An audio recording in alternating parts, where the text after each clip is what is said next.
Hi எல்லாருக்கும் வணக்கம். இன்றைக்கி என்ன ஸ்பெஷல்னு பார்த்தீங்கன்னா, ஒரு ரெஸ்டாரண்ட் ஸ்டைலில் எப்படி லெமன் டீ போடுறதுன்னு, நெக்ஸ்ட்டு குழந்தைங்க ஸ்கூல்லேருந்து வரதுக்குள்ளே நான் என்னென்ன ப்ரிப்ரேஷன்லாம் பண்ணி வைக்கிறேன்றது செகண்ட் வீடியோங்க. இன்ட்ரெஸ்ட் இருந்தால் கண்டினியூவாக பாருங்கள். ஃபர்ஸ்ட் லெமன் டீக்கு நம்ம கொஞ்சம் சப்ஜா சீட் வந்து ஊற வச்சுக்கலாங்க. இந்த கொதிக்கிற கேப்பில் ஊற வச்சா கூட போதுங்க. நான் வந்து ஒரு 2 பேருக்கு ஆகிற அளவுக்கு தாங்க டீ எடுத்திருக்கேன். இதுக்கு வந்து நான் தாஜ்மஹால் டீ தூள் தான் எடுத்திருக்கேன்.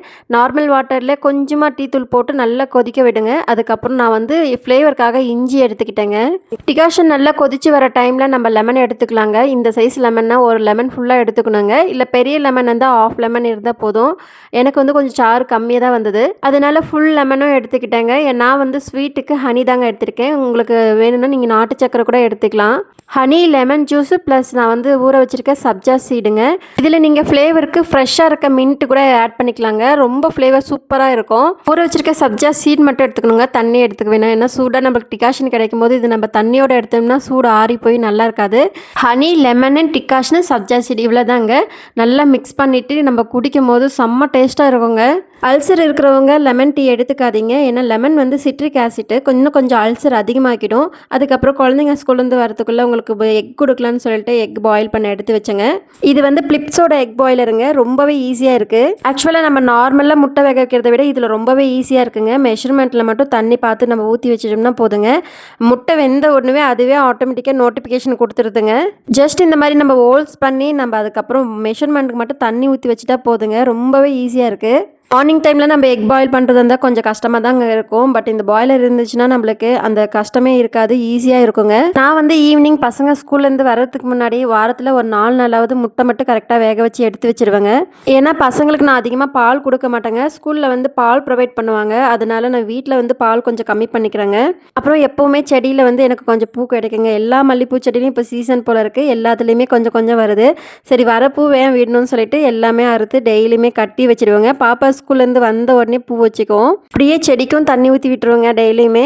பசங்க ஸ்கூல்லேருந்து வந்த உடனே அவங்க லஞ்ச் பாக்ஸ் ஓப்பன் பண்ணி எடுத்துகிட்டு வந்து இங்கே வச்சுடுவாங்க. இல்லைனா நான் மறந்துடுவேன். தூங்கும் போது நைட்டு கண்டிப்பாக நான் வாஷ் பண்ணிவிட்டு படுத்துடுவாங்க. இல்லைனா எனக்கு காலையில் டைமில் வந்து சமைக்கிறது தாண்டி எனக்கு இந்த பாக்ஸ் கழுவி இதை ஆற வச்சு சாப்பாடு போடணுன்றதுக்காகவே எனக்கு லேட் ஆகிடும். பசங்க 2 பேரும் எப்போ ஸ்கூல் போக ஆரம்பித்தாங்களோ அப்போ இருந்தே வீட்டில் சாக்லேட் கேட்டு அடம் பண்ண ஆரம்பிச்சிட்டாங்க. எனக்கு வேறு வழி தெரியல, அதனால் பூஸ்ட்டை தாங்க நான் வந்து இப்போதைக்கு சாக்லேட் பவுடர்னு சொல்லி கொடுத்துட்டு இருக்கேன். பட் நல்லா சாப்பிட்றாங்க.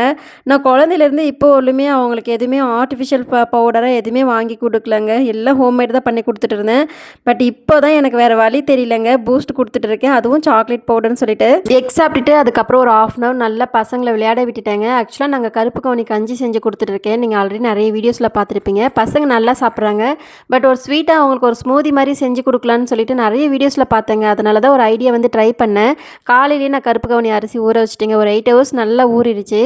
அது வந்து மிக்ஸி ஜாரில் போட்டு நல்லா ஃபைன் பேஸ்ட்டாக அரைச்சி எடுத்துகிட்டு இது வந்து கொஞ்சம் வேக வைக்கணுங்க. அந்த கேப்பில் நம்ம ஒரு 1/2 மூடி தேங்காயோட 2 ஏலக்காய் போட்டு நல்லா தேங்காய் பால் ஃபில்டர் பண்ணி எடுத்து வச்சுக்கலாங்க.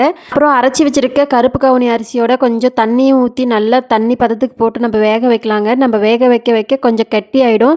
கொஞ்சம் களி பதத்துக்குமே வந்துடுங்க. ரொம்ப தண்ணியாகவும் விடக்கூடாது, களியாகவும் விடக்கூடாது, தீஞ்சு போயிடும். கை விடாமல் நல்லா கலக்கி விட்டுட்டே இருந்திங்கன்னா இந்த அளவுக்கு கெட்டியான பதத்துக்கு வருங்க. அதுக்கப்புறம் இதை நல்லா ஆற வச்சிடலாம். ஆறுனதுக்கு அப்புறமா ஒரு மிக்ஸி ஜாரில் இது மாற்றிட்டு இது கூடவே நம்ம அரைச்சி வச்சுருக்க தேங்காய் பால், நெக்ஸ்ட்டு நம்ம உலர் திராட்சை, 2 ஸ்பூன் நாட்டு சக்கரை போட்டு நல்லா அரைச்சிங்கன்னா ரொம்ப டேஸ்ட்டான ஒரு ஸ்மூத்தி ரெடிங்க. நான் கூட எதிர்பார்க்கலங்க, டேஸ்ட் ரொம்பவே சூப்பராக வந்துச்சு. நமக்கு அல்சர் ப்ராப்ளம்லாம் இருக்குதுன்னா ஈவினிங் டைமில் டீக்கு பதில் இந்த மாதிரி நம்ம ஸ்மூத்தியாக கூட ரெடி பண்ணி எடுத்துக்கலாங்க.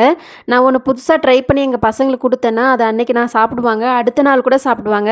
ஒரு 2 டேஸ்க்கு அப்புறம் டேஸ்ட் நல்லா இல்லைன்னே சொல்லிவிடுவாங்க, ஓப்பனாக சொல்லிவிடுவாங்க. அப்புறம் எல்லாமே வேஸ்ட் பண்ண ஆரம்பிச்சிடுவாங்க. அதனால் நான் புதுசாக ட்ரை பண்ணவே ரொம்ப கஷ்டமாக இருக்கும் எனக்கு. அந்த ஸ்மூதி அப்படி இல்லைங்க, டேஸ்ட் ரொம்பவே சூப்பராக இருக்குது, நல்லா இருக்குது. நம்ம வெயிட் லாஸ்லலாம் இருக்கிறோமா கண்டிப்பாக இது குடிச்சுக்கலாங்க. நல்லா ஃபில்லிங்கான ஒரு ஸ்மூதி தாங்க. அப்புறம் நம்ம வீடியோ வித் ஃபர்ஸ்ட் டைம் பார்க்குறீங்கன்னா மறக்காமல் சேனலை சப்ஸ்கிரைப் பண்ணி வச்சுக்கோங்க. வீடியோ பிடிச்சிருந்தா லைக் பண்ணிட்டும் பாருங்கள். இதுலேயே உங்களுக்கு இன்னும் கொஞ்சம் டிஃப்ரெண்ட்டாக வேணும்னா இது வந்து ரொம்ப திக்காகவே அரைச்சிக்கிட்டு அதுக்கப்புறம் வேணுன்ற நட்ஸ் எல்லாம் கட் பண்ணி போட்டுக்கிட்டு ஃப்ரெஷ் க்ரீம் கொஞ்சம் ஆட் பண்ணி நீங்கள் நல்லா ஃப்ரீஸ் பண்ணி எடுத்திங்கன்னா உங்களுக்கு ஒரு கருப்பு கவுனியில் நல்ல ஒரு டேஸ்ட்டான ஐஸ்கிரீம் ரெடிங்க. யாராவது வீடியோ பார்க்குறவங்க ட்ரை பண்ணால் கண்டிப்பாக கமெண்ட்ஸில் மறக்காமல் ஷேர் பண்ணுங்கள். நெக்ஸ்ட் வீடியோவில் பார்க்கலாம்.